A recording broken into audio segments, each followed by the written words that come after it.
According to recently released documents, officials from the Commonwealth Utilities Corporation issued multiple warnings on the wisdom of a $190 million power deal with Saipan Development. The warnings came just days before the signing of that deal by the governor and then Attorney General.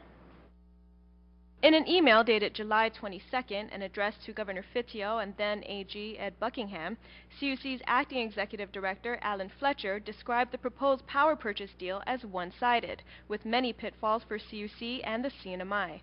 Among other things, Fletcher recommended adding contract language that specified fuel efficiency rating or engine type and suggested that the parties determine costs to CUC and consumers.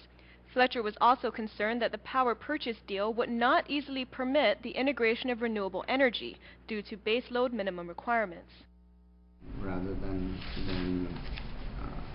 changing the terms to make it a little bit, even just a little bit favorable to the CNMI or to CUC, the power purchase agreement was signed.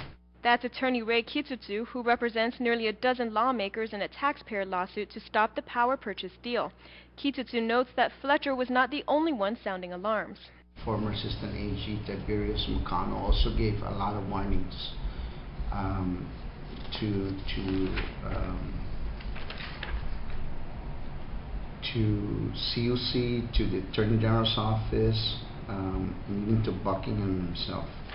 And he indicated some of his points of significant concern, and it seems like none of those significant concerns from Mr. Mucano was heeded. In a July 27th email to Buckingham and 3 other assistant AGs, Mucano listed 10 points of concern and added that there were many details in the agreement that could be costly to CUC and the CNMI.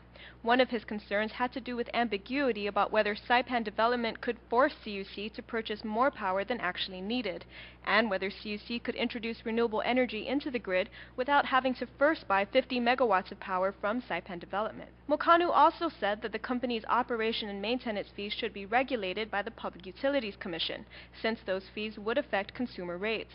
In addition, the attorney noted there was no guarantee that Saipan Development will provide power to the CNMI. Though CUC is required to pay the company the guaranteed monthly price of $636,000, even if the power plant is destroyed by natural causes, there is no obligation on the company's part to provide alternative sources of power. Other issues Mucano raised, the lack of a guaranteed reduction in rates, ambiguity in who would be responsible for environmental compliance, and the requirement that CUC establish an escrow account of $3.8 million. Mucano wrote, quote, "It is key to point out that cash flow is king with this deal. If CUC customers do not pay their bills, we could be in default within first 6 months of operation," end quote. And as Kitsutsu notes, the penalties for default are steep. In the event of a default, then Saipan Development LLC can come in and pretty much capture everything that CUC has, all the inventories, money, everything.